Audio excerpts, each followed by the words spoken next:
So Meta Platforms is down 70% year to date, and big tech earnings just ended their quarterly earnings report. So in this video, I think we would like to seek to address two of the major big techs that both of us have personally invested in. I think for myself, I have a small exposure in Meta Platforms, and for Boon himself, he do have exposure in Amazon.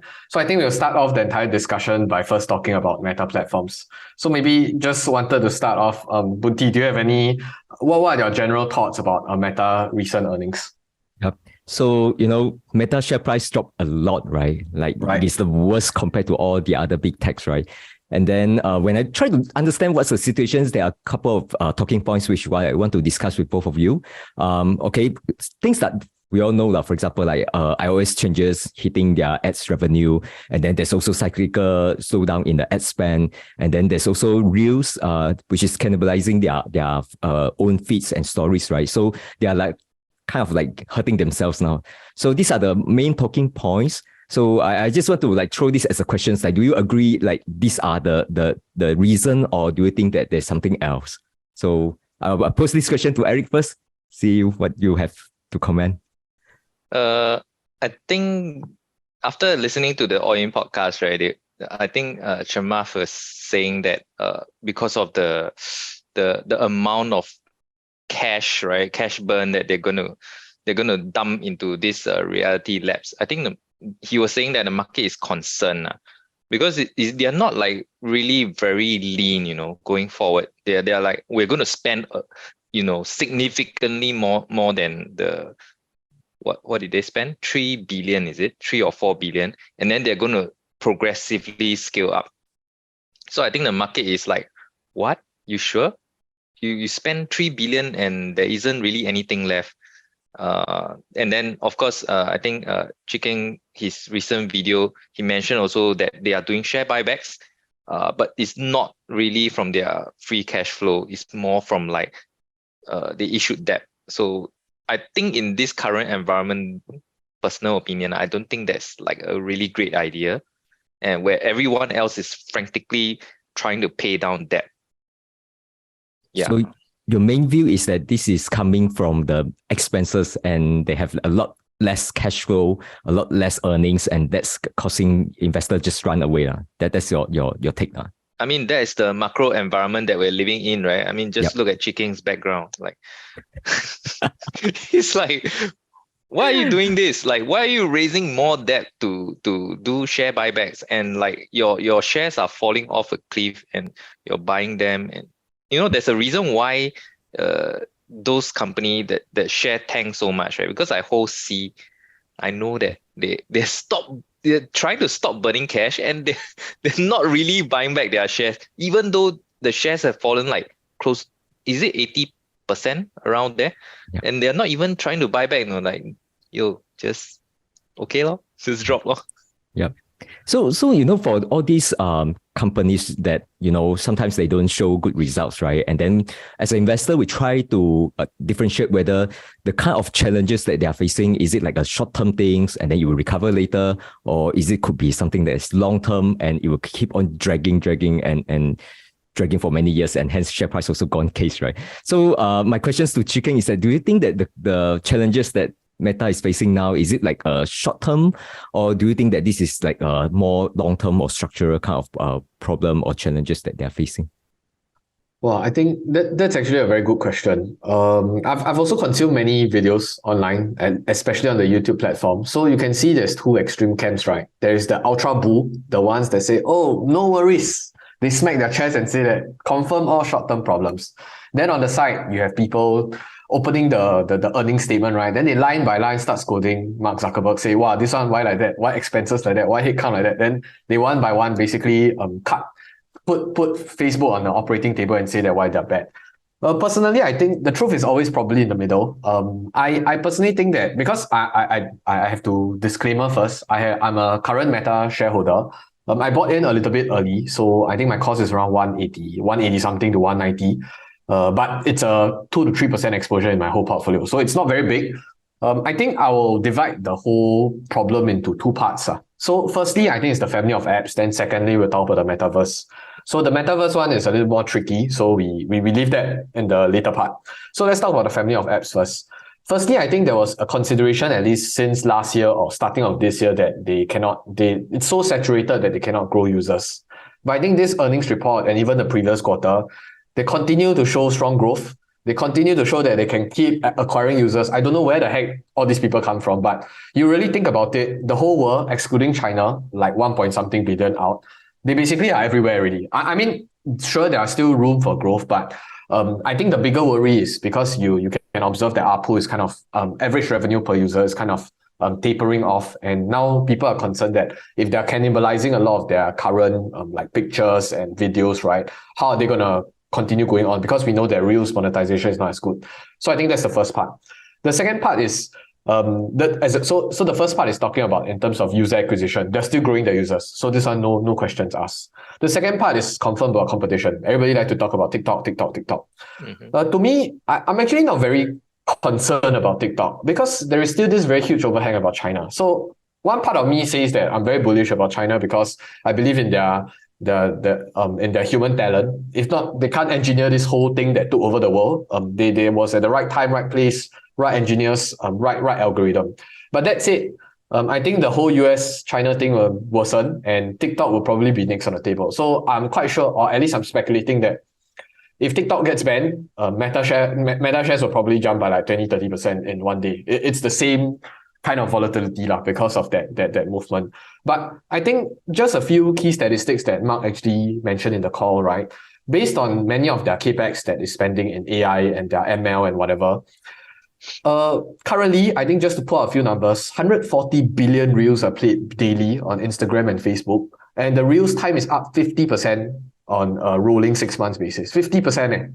This is not some 1 billion become 1.5 billion, 140 billion reels. So and they did explicitly talk about gaining time share from TikTok. So they know where the enemy is, they are attacking the enemy, and it's working out, at least for this quarter.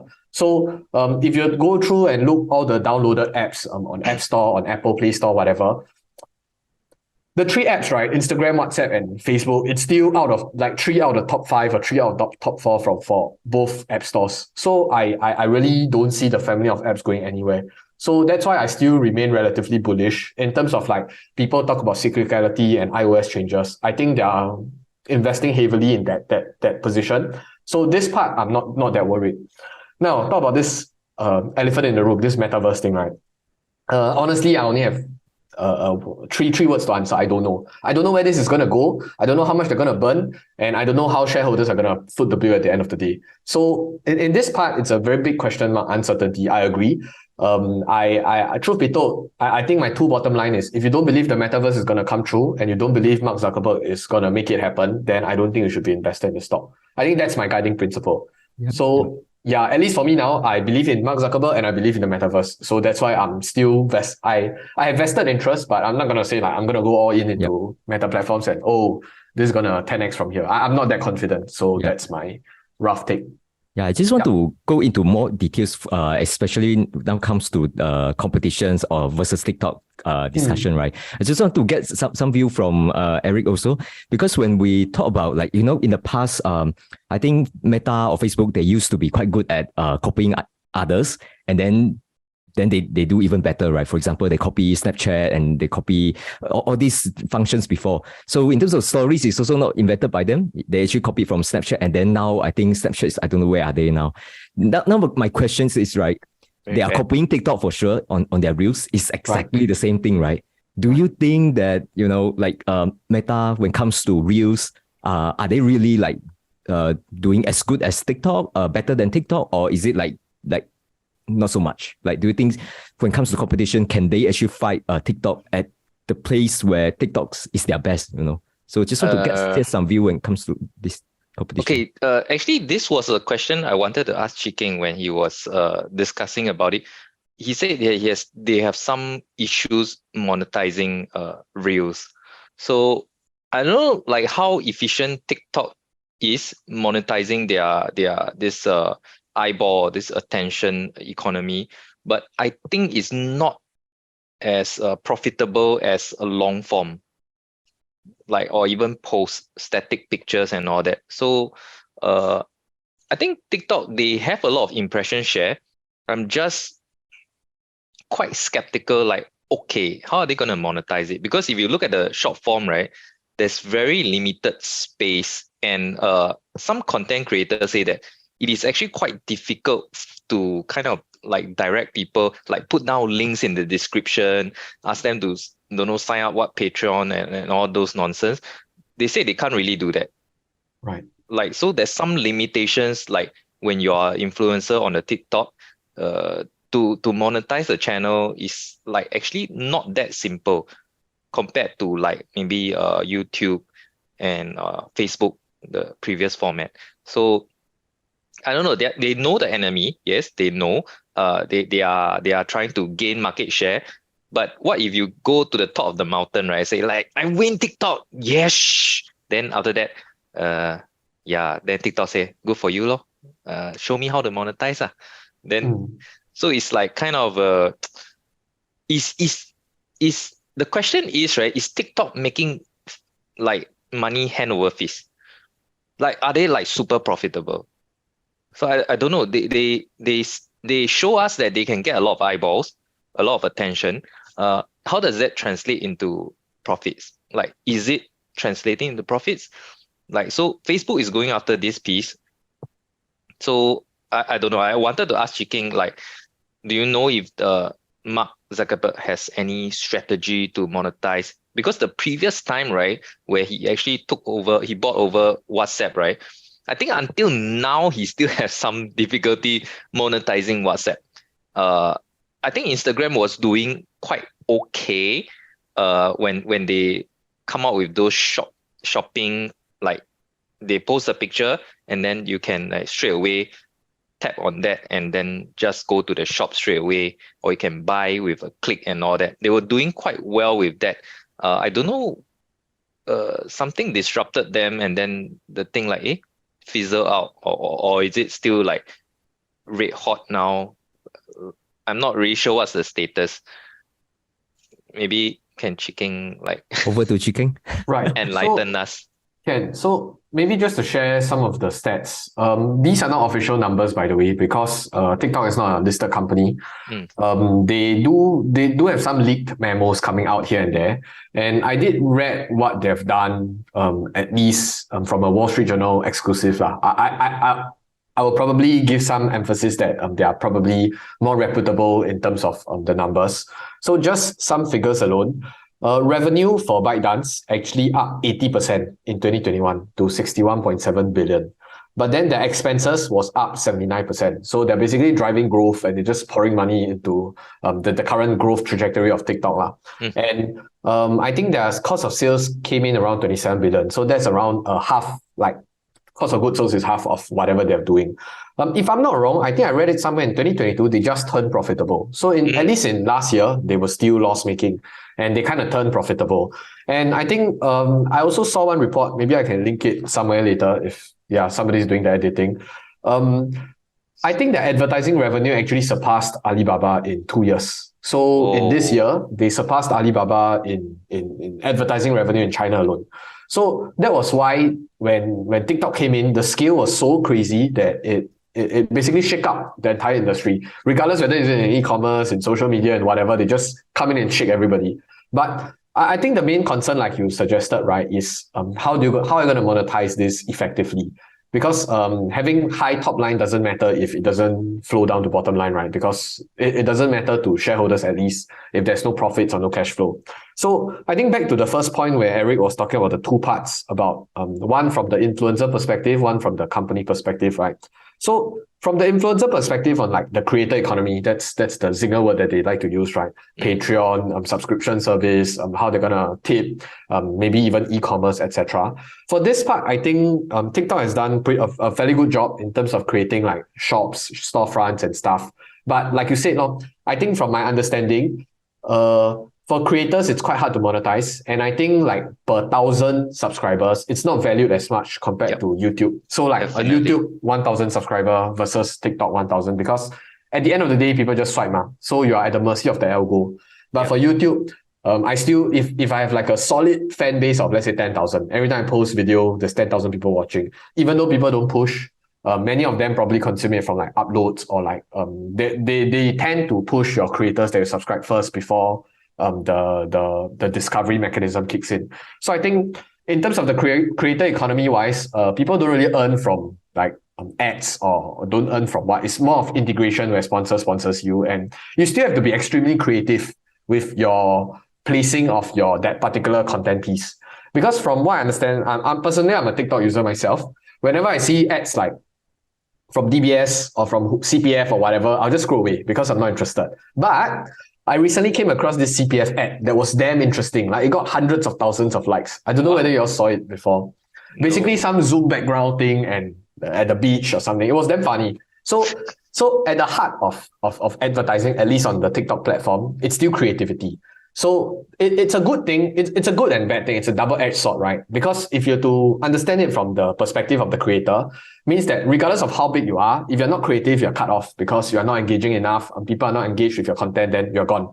But from the business, now looking from the other perspective, from the business side, if my ad, I know that everybody's going to swipe away because it's ads, then where's the ROI of my ads? Like DBS Bank, people give you money, right? Then they put ads, but people are not consuming it. Then the ROI, the click-through rate is low. So people won't be incentivized to continue putting ads on your platform again. But so here comes the key, which is the creativity part for putting ads.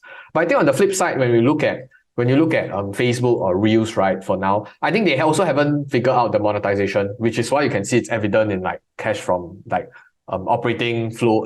What am I talking about? Cash flow from operating. It's going down because they're cannibalizing their own very high, much higher retention and much higher ad impression, like Instagram and Facebook. So that's one key concern, at least.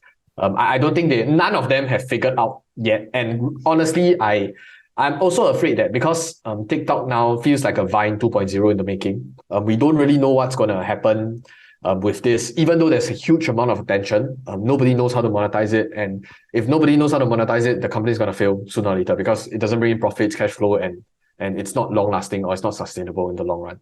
Okay, so you know the TikTok, right? When you scroll, right?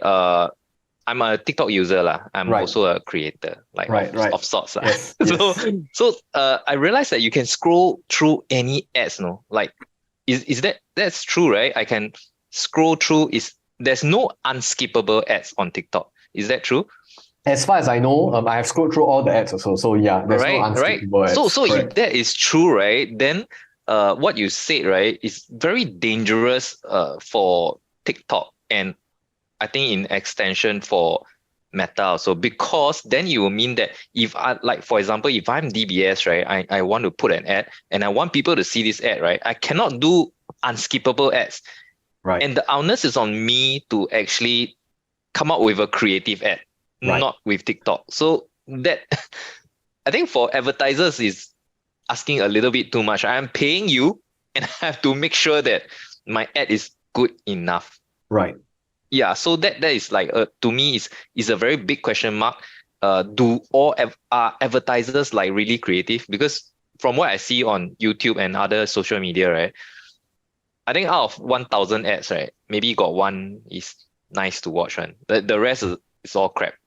And usually the one that nice to watch one will blow up, like will really have hundreds of thousands of views. Yes. So I mean, that's a good question. That's why you have creative agency, like an entire ecosystem around the advertising architecture, right? Like you have people that run small agency to help you ideate, storyboard, come up with interesting stuff. But of course, not everything flies. Like not everything is going to have a high take-up rate or high blow-up rate.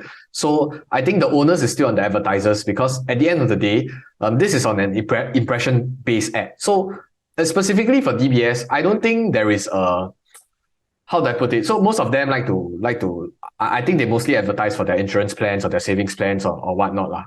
Then from that perspective, you can't really. It's not like people are going to go onto Amazon or go onto Google and say, oh, maybe they do that. I want to buy an insurance or I'm particularly interested in this. So I think for those kind of ads specifically, it commands a much higher premium. So I think it's a give and take, and it's kind of a trade-off depending from the perspective of the advertiser on what they're going to spend. But all I can say is this. I think in terms of impression ads, it's not going to go anywhere. There is still a huge ton of market where people wants to get their brand name out there, and they're going to spend a huge ton of money to get traffic. But in terms of monetizing it effectively and to track the conversion rate, etc., it's still in the making, and the architecture is not ready yet, as far as I understand. So yeah, that's my I actually short question. disagree slightly on them having problem monetizing, because I think Mark Zuckerberg also mentioned in the earnings call that it's not that they don't know how to monetize. It's just that for now they prioritize the engagement. They want to make the product more attractive first. I think they are able to monetize. It's not like they don't know how. And even for all these short form videos, right? It's not like they only have one way, right? One way is you mean putting the ads and then people can scroll away. This is one of the way. And then now they have all the live streamings whereby fans can send flowers to their influencer, and then they also put the card in between, right? So I think that's also one way. And then of course the e-commerce one, which is the built-in e-commerce. You just look at something that you like. Wow, your t-shirt so nice there. So I click on that, and then I can straight away go to the store to buy. And then that's also kind of funneling that you can immediately calculate how much is the effectiveness of the ads, right? So because it's direct to the e-commerce directly. And also there's news that TikTok is building up some logistic, or they want to get into e-commerce seriously, right? So I think there are plenty of ways to play this. As long as they get the eyeball, I think they are fine, right? So that's my view. I don't think they have problems on monetizations. Right. So which was also why ByteDance turned profitable in 2022. I guess there's honestly a lot of ways to earn money, but I think the bigger concern now is how sustainable the eyeball is, in my own personal opinion. How long can they hold the attention? When Facebook comes in and take away everything, see whether they can continue holding onto the attention or not. Because I think bottom line, this sort of social media platform, the quote unquote economic moat is just that line of code or that algorithm that people believes or people trust, that entertain or they pledge allegiance to this particular platform. But if somebody else that has a better alternative and can provide more proposition, like from a value perspective, like a better value proposition, then there goes like Vine like that, lor. Thank you, bye bye. It was a good time. Yeah, that's how I look at it. I think in the sense of investors, right? I tend to be a bit more wary for these social media companies, lah. Like their moat can be like evaporated in a very quick time, as opposed to like those that are entrenched in our life, like Apple. If you want to see Apple decline, right, it's gonna take a really long time. Like their moat is like very, very strong. Hardware, software, and I think they chocho this Meta quite every quarter. They will have something to chocho them. Like this earning that Tim Cook will come out and, okay, maybe we should stop this short form videos. And then they just we want to put our ads. I think in terms of the mode, right, it's really I'll ask myself like how hard it is to replicate the entire ecosystem, right? I think for Apple, it's a lot harder because it's not just Apple, it's not just the device, it's also the iOS as an ecosystem, and then the apps, people build apps on top. Yeah. So it don't talk about Apple, even Microsoft, right? People used to say, wow, Microsoft, you get all the Windows problem and then virus and so on. People find it very hard to get out of the Windows platform because of the software. It's already written on that. It's very costly to move out, right? I think that's the reason. Whereas for social media, it's always that, okay, who can provide the best experience? And then it's like more winners take all. Because we talked about economic mode, right? And we talked about Microsoft and people not liking the product. I wanted to segue into this because I personally was thinking in my own brain that time when Adobe kind of acquired Figma, right? Personally, as a creative myself, I've touched Adobe before, as in I went into the suite of ecosystem before. And from my understanding of people that have similar interests, what happens when you have a good ecosystem, as in a strong ecosystem, but your users hate your products, but they're bopian, they need to stay on the platform. So for example, like Adobe, a lot of people say that it hangs, it's not intuitive, the learning curve is too steep. But the problem is we know that Adobe is not going to go anywhere because tons of livelihoods are established on that Adobe infrastructure. So here comes the question, right? Should you buy would you invest in a company where even though you know the economic is extremely deep, like the moat is strong, but consumers hate the product and people, if they can't wait to jump out of the product if they have the chance. So I just wanted to get your perspective on that, on this idea of an economic moat. I shall answer that as a Tesla shareholder. Only buy things that you love. Like if the product they can't wait to get out of it, right? Imagine if like one competitor or maybe some other big tech decides to go into this creative part, like for example Microsoft, like or Apple even. I think Apple they if they really want to go into it, I think they can hire a bunch of engineers and come out with a division and come out in the app store like, okay, you do this, you download this, we give you Apple TV and blah blah blah, everything else. And then people will be like, okay, I hate Adobe, so why not I go and try?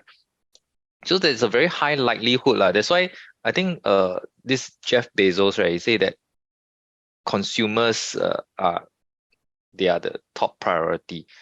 I think Elon Musk have the same philosophy also, right? We always take care of Tencent also, if I'm not wrong. They have this philosophy like customer first.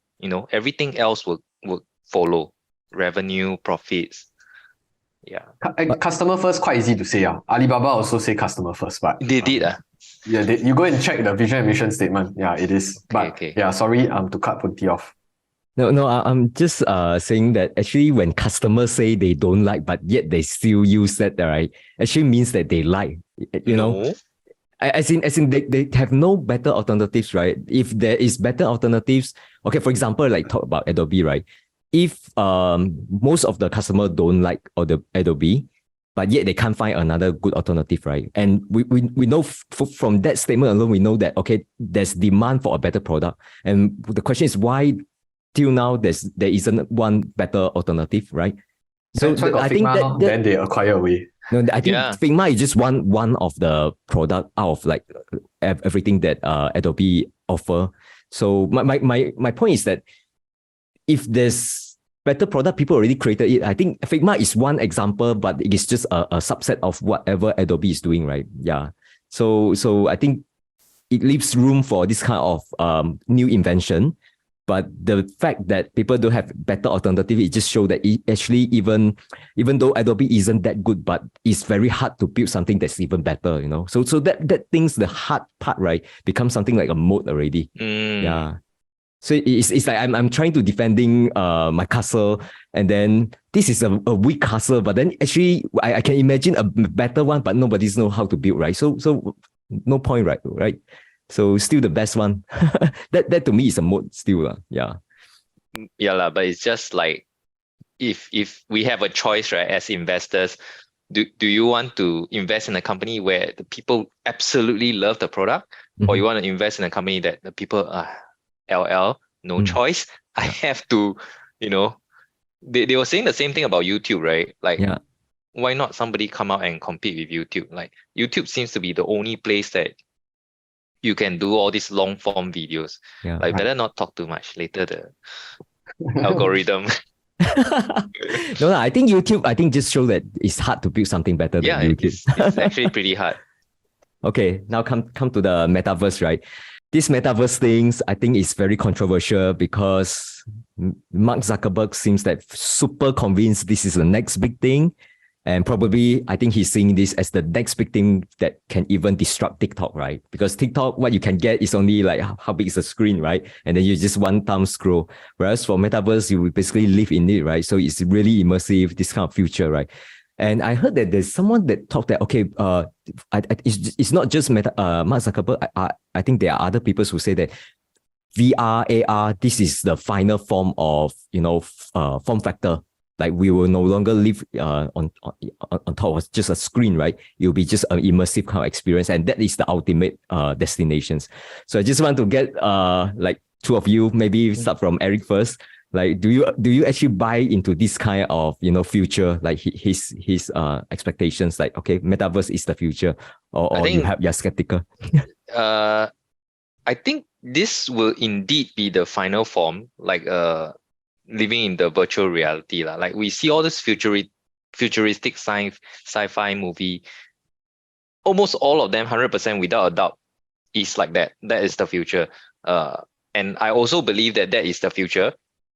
But what I do not 100% believe, right, is that future may not be built by Mark Zuckerberg, like as in Meta. It's not necessarily like by them, even though they are the most vocal and people tend to associate like, oh, Metaverse, Meta. So people tend to think that the first company that comes to mind, but I don't necessarily think that this version that he envisions are what people want. Like, in fact, I think there's quite a lot of people, I don't know whether is it representative on Twitter, right? They're quite against Mark Zuckerberg being like the sole owner, so-called the first mover, sole owner of like Metaverse. And if he is the one owning Metaverse, they will be like, okay, and then I'm not gonna go in, because like they see him as like someone that's doesn't really have like very strong morals, things like that. I'm not saying against him lah. I don't have anything against him. But I think that yeah, that's one point that I'm a little bit skeptical lah. Like, is his version of Metaverse, is it the one that investors are going to buy in, or even the end users? Are we like okay with that Metaverse? So that's something that I'm not really very sure about lah. He's pouring in a lot of money, that's for sure. I think he's pouring in like really a ton of money. I mean, if you compare to Elon Musk, right? He spent like maybe 44 billion to buy over Twitter, and he spent like a few billion to go to space, and then people are like, oh, all this money can feed all the poor, like, can solve world hunger. Like, then take a look at what Mark is doing here. It's like, it's just burning all the money. Like, oh, we earn in the Facebook, everything. Like, let's burn it all. Like, let's build this. But what is the progress? Like, I'm not really sure. I haven't really seen like a very significant quantum leap in like how the reality labs have moved us significantly in that direction. It's something like FSD, right? Like Tesla's FSD. Like, it's like nobody has ever done it before. Like but at least FSD, I think we can see the progress. But I'm not so in the know about so what's the progress with the Metaverse? Like, any of you know? Yeah, actually, I think when it comes to, they just started this not very long ago. I think they are still building the building blocks. So, there are a lot of things that is still early and they might not have a good demo. I think they have some devices for sure. It's just that I think the stuff that they're building, that they spend a lot of money on, are really those things that we are yet to see how good are they. For example, like living in the Metaverse, we don't want just to show the face. We want to show like to our expression, these kind of things, right? You need something core technology to solve that part and make it works, and then to truly make it immersive. I think that there's a lot of things in the pipeline that they're trying to build. And I am not expert in Metaverse, but I think that's something that they are doing now. So I think I want to point to Chicken and try to, like, you are the shareholder of Meta. I just want to know, like, as a shareholder, are you approve of this kind of capex expenditures when it comes to like just single things? I think this is right. I burn the money. I outspend my competitors basically, and just want to make sure that they are in the first place when it comes to Metaverse projects or Metaverse initiatives, right? Are you like, do you approve such capex, or you prefer him do something else? Right. I think so. This is a rather tricky question, and I've been like trying to ask myself and try to understand from his perspective as well. At the end of the day, I think Mark is probably doing the right thing to try to future-proof his company. But doing the right thing doesn't mean that shareholders are going to benefit inevitably because of his undertaking in this project, because it might fail, and the rate of failure is probably quite high because it's venturing into the unknowns. So from the perspective of a shareholder, it's indeed that the capex for the Metaverse, at least for this year, I think it's probably going to run into $10 to $12 billion, if let's assume that it's around $3 billion.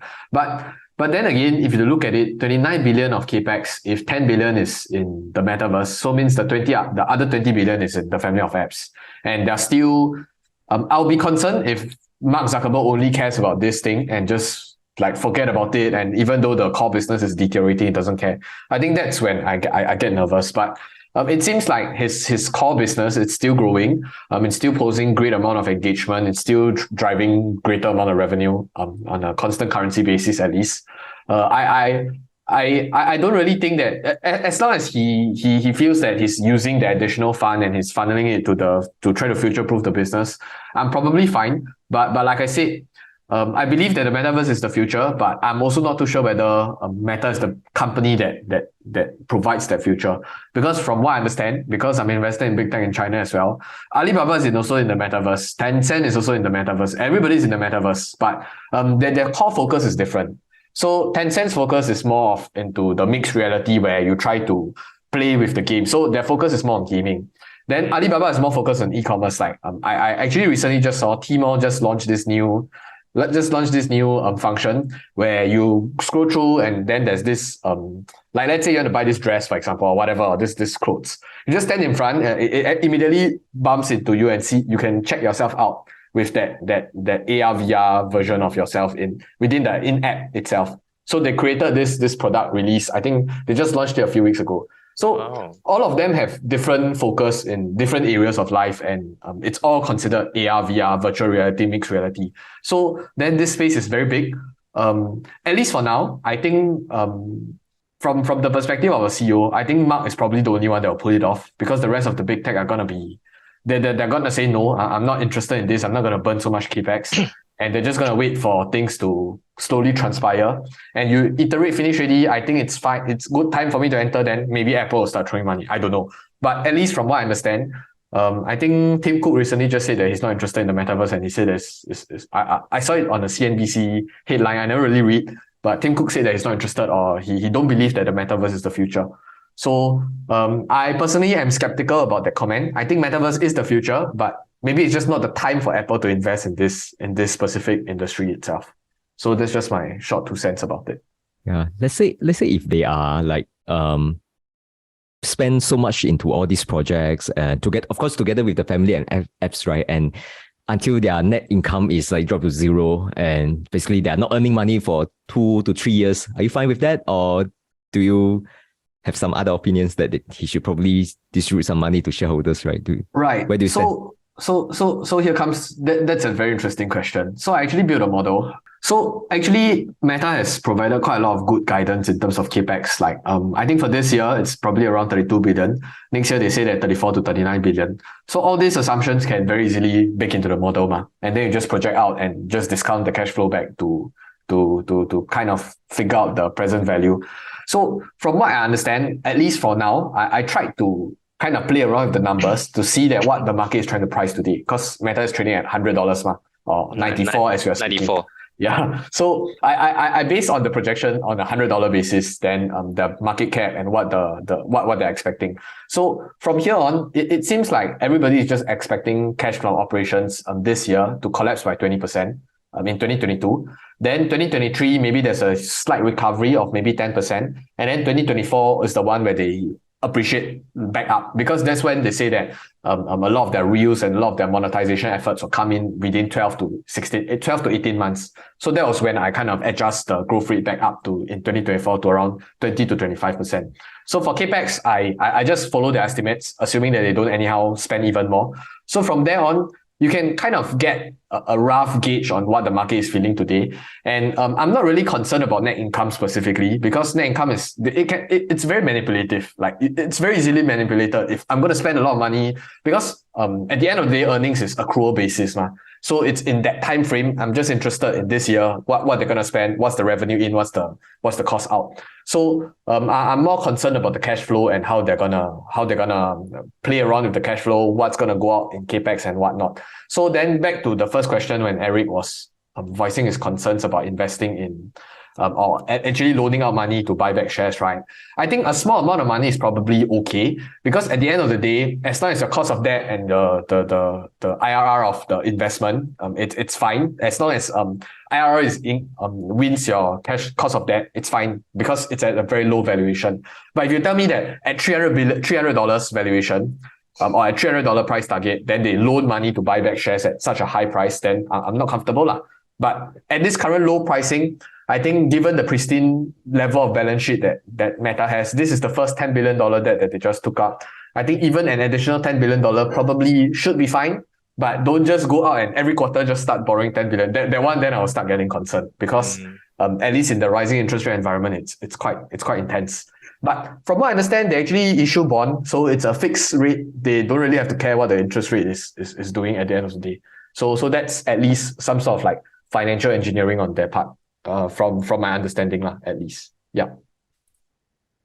Yep. I think it also shows that like they're taking debt also shows that they have some confidence in terms of their future financials, right? Because if you know you're going to burn, and then you know that you are going to burn until cash flow negative, you probably don't want to take up too much debt, right? Because you'll make their financial health in a much worse kind of situations. So I think they have some sense on, okay, there's a button that I haven't turned on. Once I turn on, my reels will generate enough monies for me to pay off the debt. So I think that one that's a positive way to look at the situations. Right. Skeptical. Can I just say I'm really skeptical?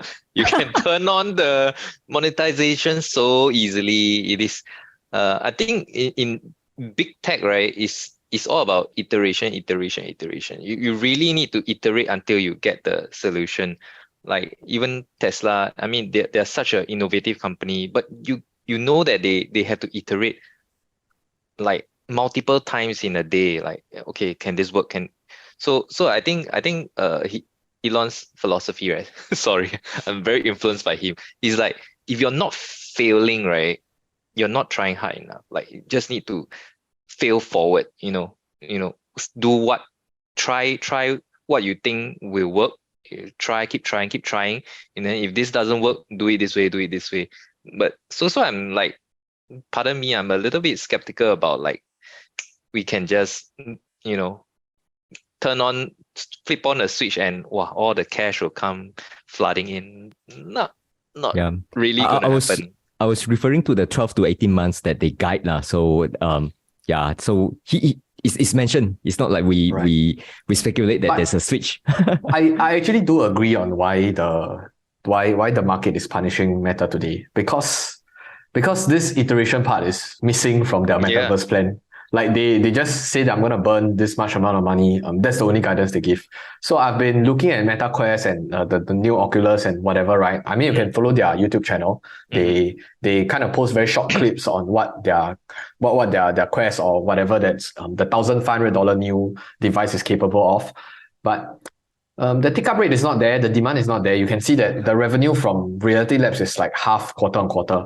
So year on year, sorry. This quarter, year on year. So that's the problem. If there is demand, like if you're pouring in so much money and there's no demand, that's a red flag lah. I mean, and that's also why the market is punishing them for saying that, hey, wake up your idol. You better focus on your family of apps, return cash to shareholder, or do whatever you need to do to bring back the numbers again. But I guess Mark Zuckerberg is he's quite steadfast in the mission, and he's quite young. So I'll give it to him that for the next 2 years you can flounder around and screw with investors. But at the end of the day, the capital markets is still probably highly efficient. So he needs to be wary of whatever he's doing, even though he might have full control of the company. But I'm quite sure he's sensible enough to understand the functionings of the markets today. So in the short term, it's going to be more painful. So that's why when it dropped again, I didn't add. I learned my lesson from Alibaba already. Ship can always get cheaper.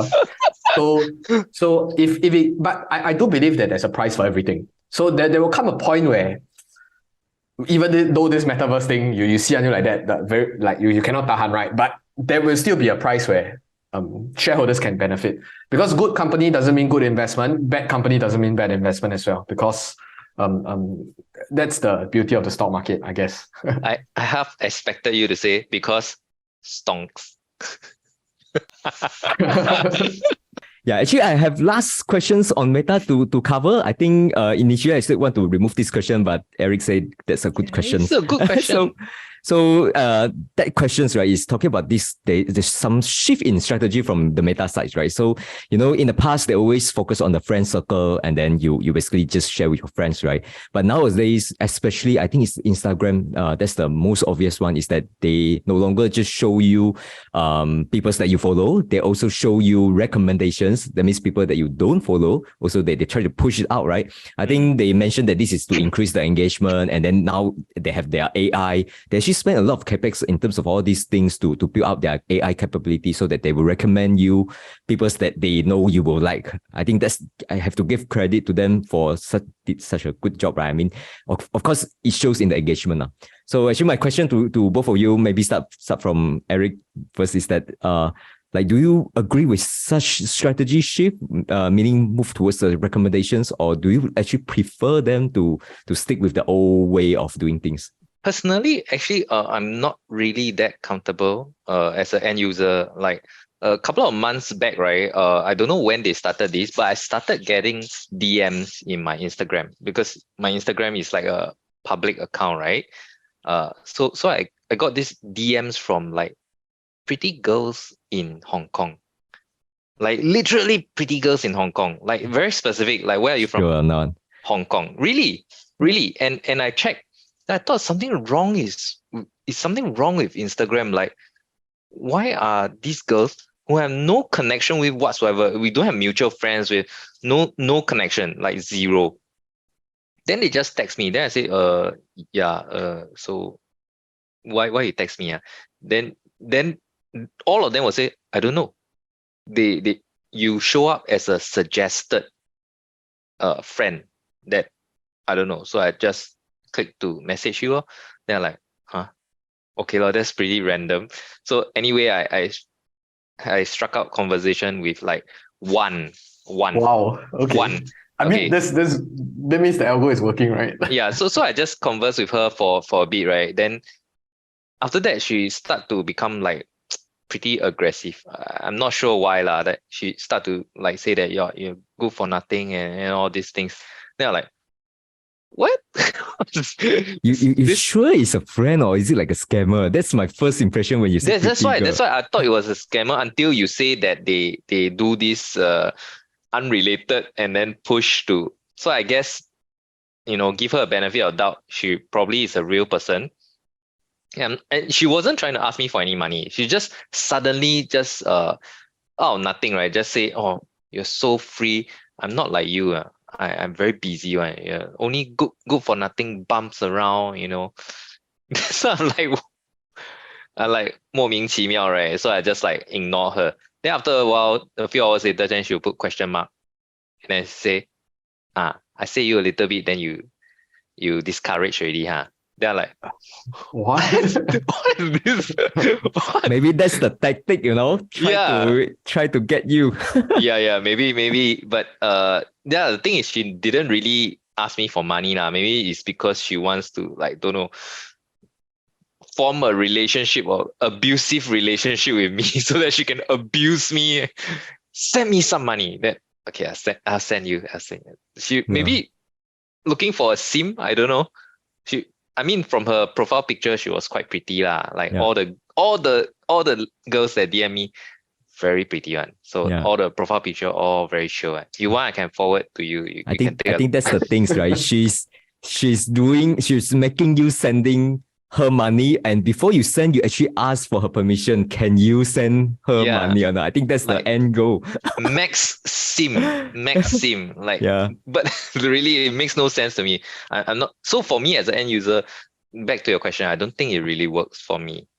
I'm not sure whether you guys have like struck up random conversations with strangers. I don't have such experience. But so as a user, you are giving this feedback as a user, right? You actually don't like it. Can I say that? I didn't know it was a feature lah, and I thought that something is wrong with the algo. Like suddenly recommend me to some random people, specifically from Hong Kong. Not sure why. So I don't know. Like, is it supposed to? You say it drive engagement, right? Like what kind of engagement? there's nothing in common, right? We don't have anything in No, I common. think when I say engagement, probably the most obvious one is not like people suddenly PM. I think it's more like imagine that, let's say I only follow, let's say 30 people, it's all my friend. And then when I open up my Instagram, it's all my friends' posts, which could be something that's not so interested, right? For example, just maybe it's their photos with friend, dinner. But when they try to suggest someone, like some post or someone, which is more towards like influencer, which they know how to hook us for our attentions, right? So it drives the engagement in the form of more time spent on the platform. I think that's the goal. Yeah. That one is okay. That one is okay. Like I do see, but somehow or other, I don't really link that with Instagram or Facebook. I like they suggested posts where like spam. I'll just feel that it's very spammy. But when I see those like in TikTok, right? Some of them are really very interesting, leh. Like come, hey you guys, I found this nice place to eat. Then they were like, wow, so it's very short, like 15 seconds video. And then really guys, tomorrow I'm actually going to this place, right? That I saw from the TikTok. Really, literally, someone recommended. Then monetization. Like that also. No, Yeah. is the influencer like is she? I don't think she's being paid. She's just telling us that. You never know what kind of arrangement behind the scene. Really? You see our friend Chicken is nodding. But from the platform perspective, they don't earn anything, ma. It's a creator economy thing. But I mean, it's important to have a strong enough or mature enough creator economy to attract more people in. But from that perspective, I'm not on TikTok lah, so they haven't managed to attract me into posting stuff. I'm the Gen Z lah, so I'm on all social media platforms other than Snapchat, I think. But I've been an active user for most of them, and you can see that there's a very unique proposition of every single app. So like YouTube, Instagram, WhatsApp, TikTok, what else, Facebook, etc. I still use Facebook, contrary to popular belief, but I use Facebook for news updates because I follow all the very boomer mainstream Singapore related kind of thing. So I get there like my official, like I watch PM Lee talk about on live, right, on Facebook. So that's where I get my news update.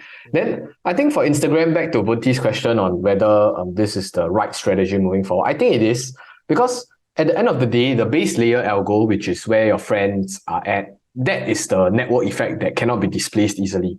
Yeah. It's not easy to get my whole freaking friend group and everybody onto a new platform. So that base layer will be the mode, quote unquote mode for Facebook until it doesn't. So I think I have to put a caveat there until everybody moves. So like, for example, I give an example, which is Telegram. So most of my friends migrated from WhatsApp to Telegram. Even though in work setting, it's still WhatsApp, but for talk cock sing song sessions, we'll be on Telegram. So like I said, the mode will be present until it doesn't. So the turning point or the inflection point, you ask me when, I don't know. Until when everybody moves together, then all move together. So that's the part. I'm not gonna say that the mode is confirmed there, but it's there. It's evident in the network effect. So then back to the question on trying to do recommendations and stuff. I do see my time spent on Instagram getting higher and higher. I'm also a consumer of Reels, but I touch my heart and ask myself, I think for Reels it's not as well created compared to TikTok. I mean, TikTok are the first mover, they have more data. So I still spend more time on TikTok compared to Instagram. So Instagram, I purely spend on photos and stories. Reels, very little. Then if I have time to waste like 15 minutes waiting for somebody, then I'll go on to TikTok. So that's the distinction that I have. So I think overall, generally, yes, I do agree that the strategy is right, even though it might piss people off. But which social media platform is not going to piss people off? I think Elon Musk just took over Twitter, right? And then he said he had some edits and what. You can see how many people in the thread, how many people scolding him. It's normal because you can't appease a big group of audience once you achieve scale. So that's my perspective. Mm-hmm. All right. Okay. Then I think we are close to wrap up today's show. I think we have 1 hour of chat. I think that's quite a good session. But before we close, right, just a closing questions. Meta, today's price, is it a buy or sell? Start from Chicken. I would say it's a whole lah, but if you want to buy, I'll wait for lower prices because low can always go lower, and I do expect Meta to continue plunging. Of course, I'm punting, like I'm market timing here, but as long as you're an individual stock investor, you have to market time because your entry price matter. So I would say I'm neutral now. If you want to buy, you want to build out a position, let's say 10,000, buying 500, 1,000, 10% position, I think it's fine. But I'm waiting for lower prices. Mm-hmm. What about Eric? Same lah, but I'm definitely not really interested in. I used to be a shareholder of Meta, like for quite long lah. I helped through Cambridge Analytica and all those things, and I believe Mark Zuckerberg, he's a very good businessman. Despite him being so young as a mega tech company, I think he's a very astute, shrewd businessman. He's able to negotiate all those things, and if I'm not wrong, his shares are those kind of super shares, right? Yeah, then he will always be in control, those kind of. Yes. Yeah, so I think he knows what he's doing. I'm just not sure how long it will take him to get there. So in that sense, I agree with Chiking. If you want to build up a position in Meta, assuming that you're interested in it at all, you should actually wait for this carnage to play out first. Like, I don't think it's done. I think macro condition is bad, but I think the drop in Meta is purely its own doing. Like basically what Mark is doing, burning cash. Like, so the stock is getting punished, and so probably for them to like stop going down, right? It probably has to reach a really super value kind of price lah. Yeah, so don't buy it. Yeah, I think I do agree with the points that two of you mentioned. I think in terms of leadership, I do believe Mark is the guy. Actually, these are the quality that we look for from a leader, right? It's not someone to say, okay, let's do A, and the market just react negatively, and they say, okay, we change direction. I mean, that one is even worse, right? So he just going into the direction that he wants. I really give credit to him. I really think that is the right way. It's just that as an investor, let's say, we can say that portfolio construction or some diversifications is important, especially for meta situations, given that these meta things, if it didn't like play out well, it could be something that will drag them for a very long time. I think that one is a risk that becomes like a binary. Not saying that I don't think they will be successful. It's just that when the outcome is binaries, usually it is a kind of like a risky situations. Yeah. So that's my take. So I think we have. So is it a buy? To me, it's not a buy. Yeah. Then I actually quite interested to know from Punti and Eric, like at what price is it a buy? Or do you guys even like, can be a range, can be a specific number? To me, I don't think so. To me, it could drop by another 30%, 50%. I also don't think it is a buy. So even at $10, it's not a buy? 10, yes, but I can't work out the numbers, I can't work out to say it should be 25. And it doesn't make sense also because when that 25, even if it happens, right, the situation will be different again. So that's why I don't want to put a number, but I would say that even with like 20-30% down from current level, it's not a buy for me because of the, you unless you're really confident that Metaverse is the right approach and Meta is the right company and the timing is right. So it has to be like, all these things have to be pay out in order for me to say a yes, because of the bet. I think that's the situations. Yeah. But that one is just my own preference. Yeah. Not to say this is not a good companies. Yeah. For me, I think the Meta, right, in order to put a price to it, right, you need to have certainty over like how much capex is Mark going to spend. Like if he were to just straight up say, okay, next 5 years, I'm going to spend like 10 billion each year, then you have certainty. Then once you have that certainty, you can do your DCF and all that and work backwards and then come up with a value. But now he's saying that they're going to significantly ramp up. That doesn't sound very right for us to think or to imagine that we have the capability to put a price on the safe value. I think really it's like it's kind of like a black hole that he just said. Like investors hate uncertainty, and I mean Tesla is quite enough for me, to be honest. So many things to grapple with. I don't think I want to go on to Meta and have more uncertainty. No price, no price that I will want to take on more uncertainty. My close is that it's late and it's near my bedtime. So I think we'll end this session. Next session will be very, very interesting because we're gonna grill Boon on Amazon, right? And we're gonna see how he defends his favorite stock. Yes. And Sounds good. yeah. So if you guys are interested, please remember to subscribe, tap the like button gently, or smash it if you want. We'll see you in the next episode. All Good right. night, everybody. Good night. Thank you. Bye-bye. Bye.